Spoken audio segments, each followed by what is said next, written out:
I'm recording every lie. I'm archiving every distortion. I am Ibrahim Traore, and today I'm pulling off your masks.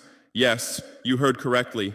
I, whom you call a young military junta leader, whom you brand as a dangerous radical, whom you serve up as an anti-Western dictator, am now telling you the truth. And this time you cannot turn off your microphones. This time you cannot turn away your cameras. This time your editors cannot cut this speech, because the world you monopolize no longer exists, because millions will hear these words now, without passing through your filters, without being subjected to your distortions, without being muddied by your lies. I am 34 years old. Every day of my life, I grew up with your lies. As a child, I would watch Africa on television. Always the same images: children with flies, dry lands, weapons, death. This is Africa, they told us. This is what Africa is. And we believed it. We were ashamed of ourselves. We were ashamed of our own lands, of our own people. But then I grew up. I read, I researched, I questioned, and I understood that the Africa you showed us wasn't real. The story you told us was a lie. The fate you imposed on us was a script you had written. For years, how have you portrayed Africa? How have you shown it? How have you sold it to your viewers? As if we were creatures who had no share of humanity, as if we were savages left outside of civilization, as if we were wretches waiting for you to save us. Every day, every hour, every minute, the same story plays on your screens. Hunger, war, disease, corruption, terror, chaos. These are the words that come to mind when Africa is mentioned.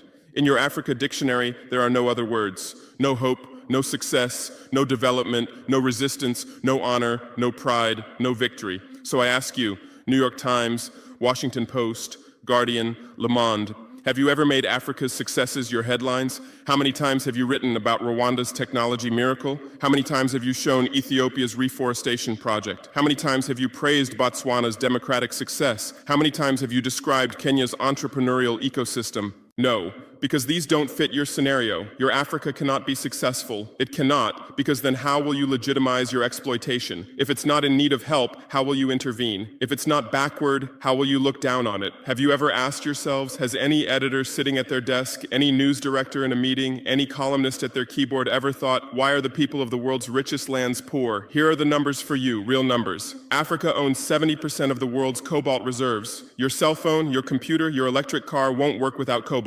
This cobalt comes from Congo, but Congolese can't afford cell phones. Africa owns 90% of the world's platinum reserves. Catalytic converters, electronic devices, medical implants, they all need platinum. This platinum comes from South Africa, but South Africans are crushed by unemployment. Africa provides 30% of the world's gold production. Mali, Burkina Faso, Ghana, Tanzania.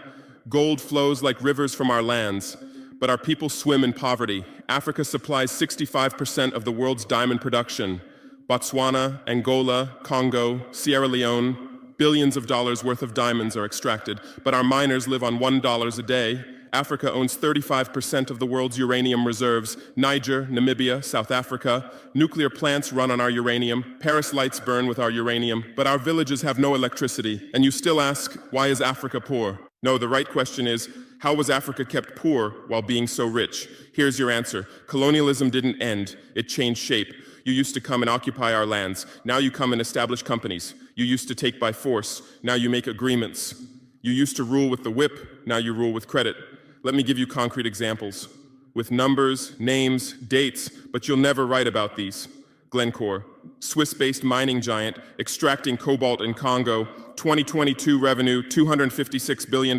Tax paid to Congo, $500 million. That's 0.2%. Is this justice? Rio Tinto, British-Australian mining giant, extracting bauxite in Guinea, 20 million tons annually. What's left for Guinea? Environmental pollution and cancer. Total, now Total Energies, French oil giant, extracting oil in Angola, Nigeria, Congo. 2022, profit, $36 billion investment in Africa, dirty pipelines, Anglo-American, founded in South Africa but now in London.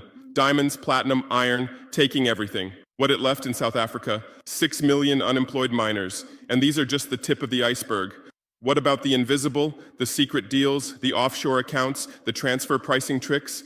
Every year, $88 billion in illegal money flows out of Africa. Who writes about this? Every year, $45 billion in aid comes to Africa. Everyone writes about this, but no one says Africa is not the continent receiving aid, it's the continent giving aid. While you zoom your cameras on swollen bellies, there is a huge system working